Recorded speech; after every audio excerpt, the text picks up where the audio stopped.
Elite study platform पर आप सभी का पुनः स्वागत है। आज है 12 अगस्त 2020। इस वीडियो में डिस्कशन करेंगे हर रोज़ की तरह हिमाचल प्रदेश राष्ट्रीय तथा अंतर्राष्ट्रीय एमसीक्यू के बारे में। सबसे पहले आपको बता दें, आप गूगल प्ले स्टोर पर जाइएगा और वहाँ पे इलाइट स्टडी टाइप कीजिएगा, क्योंकि हमारी टीम के द्वारा एजुकेशनल ऐप लॉन्च कर दिया गया है। एक ही ऐप के अंदर आपको हिमाचल प्रदेश राष्ट्रीय तथा अंतर्राष्ट्रीय करंट अफेयर्स तथा अन्य अध्ययन सामग्री हमारी टीम के द्वारा संग्रहित करवाई गई है। हर छोटी बड़ी हिमाचल प्रदेश की नौकरी की नोटिफिकेशन भी आपको वहीं पर उपलब्ध करवाने का हमारा प्रयास है। एक बार जरूर ट्राई कीजिएगा, एक अच्छी सी कमेंट और 5 स्टार रेटिंग भी कर दीजिएगा। कुछ इस तरह का इस ऐप का इंटरफेस है, यदि आप इसको देख पाएंगे। शुरू पे आप यहाँ पे देख रहे होंगे कितने सारे यहाँ पे आइकन्स है। हर आइकन्स के अंदर आपको इन्फॉर्मेशन मिलेगी। हिमाचल प्रदेश सामान्य ज्ञान का भी काफ़ी महत्वपूर्ण अध्ययन सामग्री यहाँ पे हमारी टीम अपलोड कर रही है।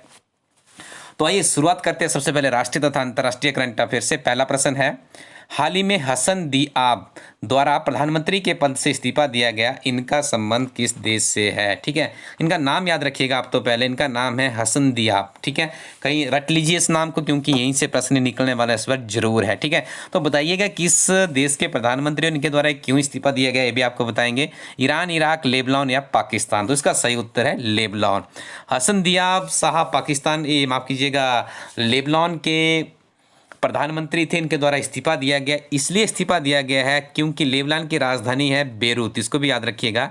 यहाँ पर एक विस्फोट हो जाता है, इनकी कुछ विस्फोटक सामग्री थी वहाँ पे। ठीक है, तो वहाँ पे जब वो विस्फोट होता है तो उसके बाद करीब 150 लोगों की वहाँ पे मृत्यु हो चुकी है। और देखिए इनकी जो पूरी कैबिनेट है उसके द्वारा भी इस्तीफा दे दिया गया। दोनों चीज़ें आप याद रखिएगा। और मुझे कमेंट सेक्शन में बताइएगा कौन सी गैस है जो वहाँ पे इस विस्फोट से निकली है, क्योंकि ये प्रश्न आपको आने वाला है। क्लियर? ये पहले भी हम 1 या 2 दिन पहले जाइएगा आप लोग, उसमें भी हमने उसका नाम कवर अप किया था। आज आपको ये काम खुद करना है।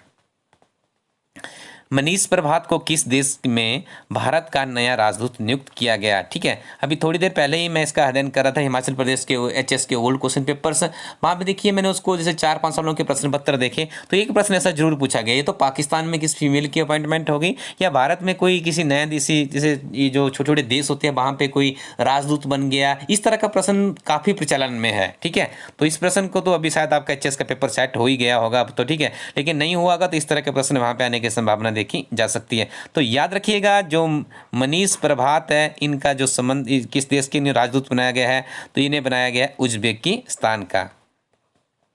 झारखंड के शिक्षा मंत्री जगन्नाथ महतो ने 53 साल की उम्र में पढ़ाई शुरू करने के लिए कौन सी कक्षा में दाखिला लिया? 10वीं, 11वीं, 12वीं या उपरोक्त में से कोई नहीं? तो इसका सही उत्तर होगा 11वीं में इनके द्वारा दाखिला लिया गया है। ठीक है, तो देखिए आप, अब हमारा यही देश है जहाँ पे शिक्षा मंत्री देखिए, इसका मतलब यही हुआ कि वो मैट्रिक पास है। ठीक है, तो अब उन्होंने दाखिला ले लिया, अच्छी खबर है झारखंड के लिए। ठीक है, मंत्री साहब ज़्यादा पढ़ेंगे और बेहतर तरीके से अपना एडमिनिस्ट्रेशन चला पाएंगे आगे।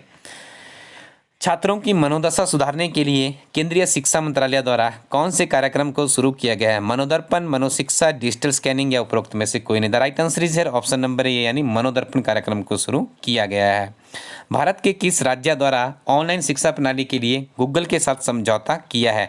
झारखंड, राजस्थान, महाराष्ट्र या Andhra Pradesh? The right answer is here option number C, यानी महाराष्ट्र के द्वारा समझौता किया गया है। ठीक है, और देखिए गूगल के साथ ऑनलाइन शिक्षा का समझौता करने वाला महाराष्ट्र देश का पहला राज्य बन चुका है। और यहाँ के मुख्यमंत्री उद्धव ठाकरे साहब है। और बात करें राज्यपाल की तो भगत सिंह कोश्यारी यहाँ के गवर्नर है।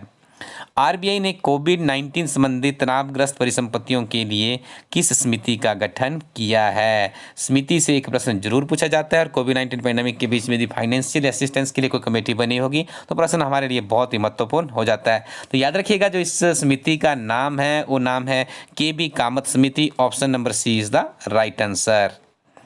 आरबीआई की स्थापना 1 अप्रैल 1935 को हुई थी। वर्तमान में जो इसके 25वें गवर्नर बने उनका नाम है रविकांत दास। राइट, नेक्स्ट वन इज 8 अगस्त 2020 को संपूर्ण भारत में किस आंदोलन की 78वीं वर्षगांठ बनाई गई? असहयोग आंदोलन, सविनय अवज्ञा आंदोलन, भारत आजाद करो आंदोलन या भारत छोड़ो आंदोलन? The right answer is here option number D, यानी भारत छोड़ो आंदोलन। करो और मरो इस आंदोलन का बहुत ही बहुचर्चित नारा था। केंद्रीय रिजर्व पुलिस बल यानी सीआरपीएफ का महानिरीक्षक इंस्पेक्टर जनरल किसे नियुक्त किया गया है? संजय कुमार त्रिवेदी, अरविंद कुमार शर्मा, नरेंद्र तोमर या पीएस रानीपत से? The right answer is here option number D, यानी PS रानीपत से। This is very important question. मैंने आपको पहले भी कहा कि एचएस में ऐसे प्रश्न बहुत पूछे जाते हैं, लाइट सर्विस छोटी परीक्षाओं में ऐसे प्रश्न आएंगे ही आएंगे। सीआरपीएफ की स्थापना 27 जुलाई 1939 को हुई थी और इसका मुख्यालय दिल्ली में स्थित है। और इसके आदर्श वाक्य की बात करें तो इसका आदर्श वाक्य है सर्विस एंड रॉयल्टी। यहाँ पे देखिए इसका जो आदर्श वाक्य है सर्विस एंड लॉयल्टी है, नॉट फॉर रॉयल्टी, ठीक है, लॉयल्टी है। नेक्स्ट वन इज विश्व आदिवासी दिवस कब मनाया जाता है? 9 अगस्त, 10 अगस्त, 11 अगस्त या 12 अगस्त?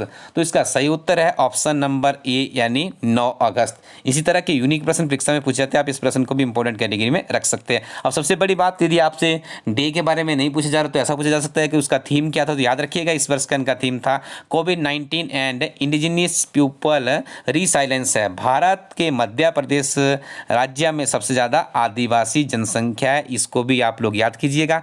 कई बार क्रॉनिकल ऑर्डर्स में प्रश्न पूछ लिया जाता है, तो दूसरे नंबर पे आपने याद रखना है छत्तीसगढ़ और तीसरे नंबर पे झारखंड, चौथे नंबर पे आंध्र प्रदेश, ठीक है। बहुत ही महत्वपूर्ण फैक्ट है सारे के सारे। नेक्स्ट वन इज विश्व जैव ईंधन दिवस कब बनाया जाता है? तो इसका सही उत्तर है 10 अगस्त। देखिए पिछली बार पूछा गया था एचएस की परीक्षा में कि अंतर्राष्ट्रीय ग्रामीण महिला दिवस कब बनाया जाता है, ठीक है, काफ़ी यूनिक प्रश्न था। और इस बार यदि मैं मान सकता हूं तो ये दिस इज़ वेरी यूनिक प्रश्न, ये आपको आ सकता है। ये कोविड-19 पैंडेमिक के बीच में जो दिवस आए है उसकी थीम पूछी जा सकती है। जनवरी से लेके अभी तक के यदि अच्छे से आप रिमेंबर कर लेंगे तो डेफिनेटली इसमें बात बन सकती है, आपका एक नंबर एचएस के लिए पक्का हो सकता है। Indian council for research on international economic relations ने नए चेयरमैन के लिए किसे नियुक्त किया है, ठीक है। तो देखिए यहाँ पे इंटरनेशनल इकोनॉमिक रिलेशंस के जो नए चेयरमैन नियुक्त किए गए हैं, आपको 4 ऑप्शनों में से उसका नाम पहचानना है। संजय महाजन, विजय महाजन, प्रमोद भसीन या प्रमोद महाजन, ठीक है। The right answer is here option number C यानी प्रमोद भसीन को इंटरनेशनल इकोनॉमिक रिलेशन का क्या बनाया गया है, चेयरमैन बनाया गया है। आगे डिस्कशन करेंगे हिमाचल प्रदेश के बहुत ही महत्वपूर्ण एमसीक्यू के बारे में। पहला प्रश्न है हिमाचल प्रदेश की किस पंचायत द्वारा मनरेगा के अंतर्गत पहला हाउस कम मल्टीपर्पज हाउस बिल्डिंग तैयार करवाई जा रही है? दो चीज़ें याद रखिएगा, ये पंचायत की बात है, किसी पीडब्ल्यूडी डिपार्टमेंट की बात नहीं की जा रही है। ये प्रश्न आपको इस तरह से भी देखने को मिल सकता है कि हिमाचल प्रदेश की किस पंचायत द्वारा मनरेगा के अंतर्गत प्रदेश का पहला रेस्ट हाउस तैयार किया है, ठीक है। तो आप उसका उत्तर क्या करेंगे, पिछले कल भी हमने आपको इस पंचायत के बारे में कुछ पढ़ाया था, ठीक है। तो यहाँ पे देखिए इस पंचायत का नाम है साला पंचायत, गोहर विकास खंड मंडी के अंतर्गत आती है। 86 मीटर का सबसे लंबा हिमाचल प्रदेश का मनरेगा के अंतर्गत ही पुल पंचायत बना चुकी है। इसी के बगल में एक आई थिंक थ्रोट नाम से पंचायत है, पिछले कल हमने उसके बारे में पढ़ा था। उस पंचायत के द्वारा 81 मीटर का पुल बना दिया गया है। दोनों पंचायतें काफ़ी अच्छा काम कर रही है, पूरे हिमाचल प्रदेश के लिए रोल मॉडल बन के आगे आ रही है। तो यहाँ से तो प्रश्न आपका आना लाजमी है, क्योंकि हाल ही में हमने डिस्ट्रिक्ट मैनेजर की परीक्षा में देखा था इस तरह के प्रश्न वहाँ पर बहुत ज़्यादा पूछे गए थे। प्रधानमंत्री किसान सम्मान निधि योजना के अंतर्गत हिमाचल प्रदेश के कितने किसान लाभान्वित हुए हैं? 8.5 crore, 9.5 crore, 10.5 crore, 11.5 crore. The right answer is here option number A यानी 8.5 करोड़। प्रदेश के किसानों के बैंक खातों में 17,000 करोड़ रुपए जमा किए गए हैं। 10 अगस्त 2020 को कृषि विश्वविद्यालय पालमपुर के वाइस चांसलर का अतिरिक्त कार्यभार किसे सौंपा गया? जल्दी से चारों ऑप्शन पढ़ लीजिए और इसका सही उत्तर आपको बता दें। ओंकार चंद शर्मा वरिष्ठ आईएएस ऑफिसर है और इन्हें जिम्मेदारी दी गई है जो कि यूनिवर्सिटी है एग्रीकल्चर यूनिवर्सिटी पालमपुर में। इस यूनिवर्सिटी का जो पूरा नाम है चौधरी सरबन कुमार कृषि विश्वविद्यालय है, ठीक है। तो ओंकार चंद शर्मा को जिनकी जो अपॉइंटमेंट की जो इन्हें अप्रूवल दिया गया है वो राज्यपाल बंडारू दत्तात्रेय जी के द्वारा दिया गया है। हिमाचल प्रदेश में जनजातीय समुदाय की जनसंख्या कुल जनसंख्या का कितना प्रतिशत है? 5.71, 7.71, 8.71 या 10.71? तो इसका सही उत्तर आपको बता दें, here the right answer is option number A यानी 5.71%, ठीक है। ये प्रश्न मैं आपको पक्का बता देता हूं कि ये प्रश्न आपको किसी न किसी परीक्षा में जरूर देखने को मिलेगा, विशेष तौर पे एचएस सलाइड और एनटी की परीक्षा के लिए बहुत ही महत्वपूर्ण प्रश्न है। प्रदेश में इस समुदाय के सामाजिक एवं आर्थिक उत्थान हेतु जनजातीय उपयोजना के अंतर्गत कुल राज्य योजना की राशि का 9% भाग चिन्हांकित किया गया है। वित्त वर्ष 2020-21 में जनजातीय उपयोजना के अंतर्गत कुल 1758 करोड़ रुपए, 1008 करोड़ रुपए योजना तथा 750 करोड़ रुपए गैर योजना में प्रावधानित किए गए हैं।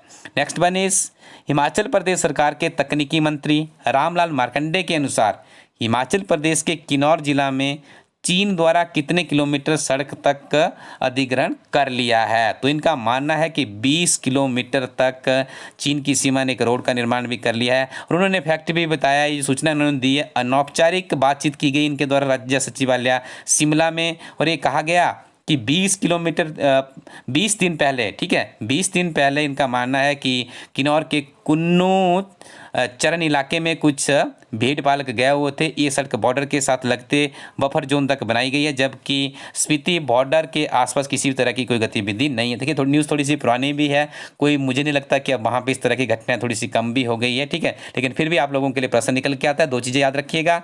पहली चीज़ तो आपने ये याद रखनी है कि पहले जो रामलाल मार्कंडे जी थे कृषि मंत्री थे, वर्तमान में इन्हें हिमाचल प्रदेश का टेक्निकल और जनजातीय मंत्री बनाया गया है। Next one is, Himachal Pradesh के कितने जिलों में वन संरक्षण अधिनियम 1980 लागू किया गया है? प्रश्न में आपसे क्या पूछा जा रहा है उसको समझ लीजिए। वन संरक्षण अधिनियम है 1980, कितने जिलों में हिमाचल प्रदेश में ये इंप्लीमेंट है? तो इसका सही उत्तर होगा 8 जिलों में, ठीक है। ये प्रश्न बहुत ही महत्वपूर्ण है। यदि इस प्रश्न में कुछ रेक्टिफिकेशन आपको लगती है कमेंट सेक्शन में मुझे बताइएगा, क्योंकि मैं इसका गूगल नहीं कर पाया समय के अभाव के कारण, लेकिन ये प्रश्न मुझे दिव्य हिमाचल समाचार पत्र में मिला। यूनिक प्रश्न है और आने वाली परीक्षाओं के लिए प्रश्न इंपॉर्टेंट भी हो सकता है। हिमाचल प्रदेश के किस सरकारी विभाग द्वारा अपना चैनल बनाया जा रहा है? स्वास्थ्य विभाग, जल शक्ति विभाग, बागवानी विभाग या शिक्षा विभाग? तो शिक्षा विभाग ने पहल की है कि बच्चों की जो लॉकडाउन की वजह से और ये कोविड-19 पैंडेमिक के उसके कारण जो स्कूल बंद पड़े हैं, उनके लिए हम एक अपना चैनल बनाएंगे। और अच्छी बात है, हिमाचल प्रदेश को इस तरह के चैनल पहले से सोच लेना चाहिए था, क्योंकि हिमाचल प्रदेश के विद्यार्थी काफ़ी दूर दराज क्षेत्रों से आते हैं और वहाँ पर इस तरह की यदि हम सिटी ओरिएंटेड एक जगह से उसको मैनेज करके हिमाचल प्रदेश के दूर दराज क्षेत्रों में भी एक उत्कृष्ट शिक्षा प्रणाली के माध्यम से शिक्षा पहुंचा दें तो एक अच्छा काम हो सकता है। आपकी कमेंट्स में हम आज बात करेंगे Bhavna Arora, helpful information, thank you. Jagdish Bhandari ji है, कारगिल युद्ध संबंधी इन्होंने काफ़ी महत्वपूर्ण फैक्ट्स बताया है। समय का अभाव होता है, आज इनके फैक्ट्स नहीं पढ़ पाएंगे, लेकिन आप पिछले कल के वीडियो में जाइएगा, बहुत ही महत्वपूर्ण जानकारी आपको किसी किताब में नहीं मिलेगी, लेकिन उन्होंने काफ़ी मेहनत करके यहाँ पर डाली है। और हर्ष खुशाल जी है, जिन्होंने लेटेस्ट ICC टेस्ट रैंकिंग के बारे में अच्छी इन्फॉर्मेशन दी है, इसको भी आप लोग थोड़ा सा एक बार एक्सप्लोर कर लीजिएगा। और आपकी कमेंट्स का हमें इंतजार रहेगा। आप हमारे इलाइट स्टडी एजुकेशनल ऐप को डाउनलोड कर लीजिएगा, और हमारी किताबें हैं जिनके बारे में आप रोज ही सुनते होंगे, तो आप ट्राई भी कर लीजिए। काफ़ी अच्छी किताबें, हिमाचल प्रदेश एक समग्र अध्ययन और आप ईयरली मैगजीन, दोनों किताबों का PDF रिव्यू आपको कमेंट सेक्शन में मिल जाएगा, वहाँ पे आप इसको देख सकते हैं। हमारी नवीनतम किताब है क्लर्क परीक्षा की, लॉन्च हो चुकी है। इस किताब के साथ भी आप लोग आगे बढ़ सकते हैं। हमारी किताबें प्रकाश एंटरप्राइजेज मंडी, और यहाँ पर मैं स्क्रॉल करके आपको बता रहा हूँ, यहाँ पर जितने भी डीलर्स हैं इनके माध्यम से भी आप इनकी शॉप में जाके किताबों को देख सकते हैं और उसके बाद आप किताब को परचेज कर सकते हो। कुछ ही दिनों में हमारी किताबों की पहुँच जो हमारा भी चंबा में नहीं संभव हो पाई है, चंबा और बात करें सिरमौर, किन्नौर, लाहौल स्पीति, वहाँ भी पहुँचा देंगे, ठीक है। कुछ ही दिनों में सारी किताबें आपको पूरे हिमाचल प्रदेश में मिल जाएगी। तब तक आप हमारी वेबसाइट के माध्यम से भी इन किताबों को प्राप्त कर सकते हो। Thank you very much, keep watching elite study YouTube channel.